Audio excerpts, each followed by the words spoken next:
নমস্কাৰ বেদিক এষ্ট্ৰলজি আসামৰ সকলো বন্ধু বান্ধৱীলৈকে মোৰ আন্তৰিক অভিনন্দন জ্ঞাপন কৰিলোঁ। লৈ আহিছোঁ এই ভিডিঅ'টো আপোনালোকৰ মীন ৰাশিৰ জীৱনৰ কিছু বিশেষ কথা বিচাৰ লৈ। মীন ৰাশি নিৰ্মাণ হৈছে পূৰ্ব ভাদ্ৰপদাৰ চতুৰ্থ চৰণলৈ উত্তৰ ভাদ্ৰপদাৰ 4টা চৰণ আৰু ৰেৱতী নক্ষত্ৰৰ 4টা চৰণ মিলি এই মীন ৰাশি। আৰু গুৰু বৃহস্পতি হ'ল এই মীন ৰাশিৰ অধিপতি অৰ্থাৎ মালিক।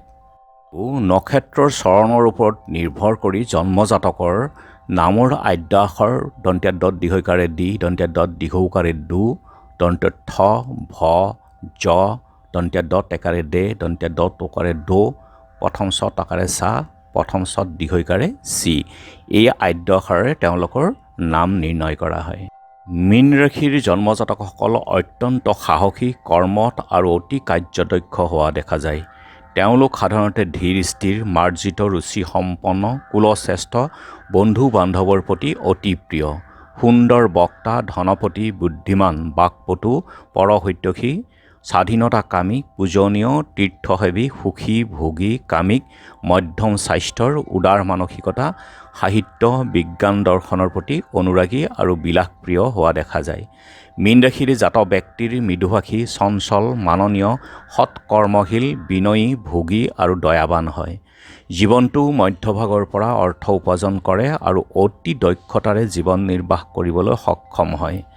পৰাধীন জীৱন তেওঁলোকৰ কাম্য নহয়। এওঁলোকে কৰ্মক্ষেত্ৰত সদায়ে অতি প্ৰতিদ্বন্দ্বী হৈ থাকিব বিচাৰে আৰু যি কৰ্ম কৰে দক্ষতাৰে সম্পন্ন কৰে, কিন্তু আৰ্থিক ক্ষেত্ৰত তেওঁলোকে জীৱনত বহু বাধাৰ সন্মুখীন হ'ব লগা হয়।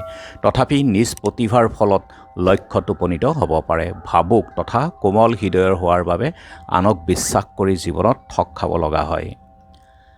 বৃহস্পতি গ্ৰহৰ কাৰকতা অনুসৰি মীন ৰাশিত জন্মগ্ৰহণ কৰা জাতক ধীৰ স্থিৰ দীৰ্ঘসূত্ৰী আমোদপ্ৰিয় জ্ঞানী পণ্ডিত বলৱান আৰু স্বল্পভাষী সৰ্বদা লক্ষণযুক্ত হয়।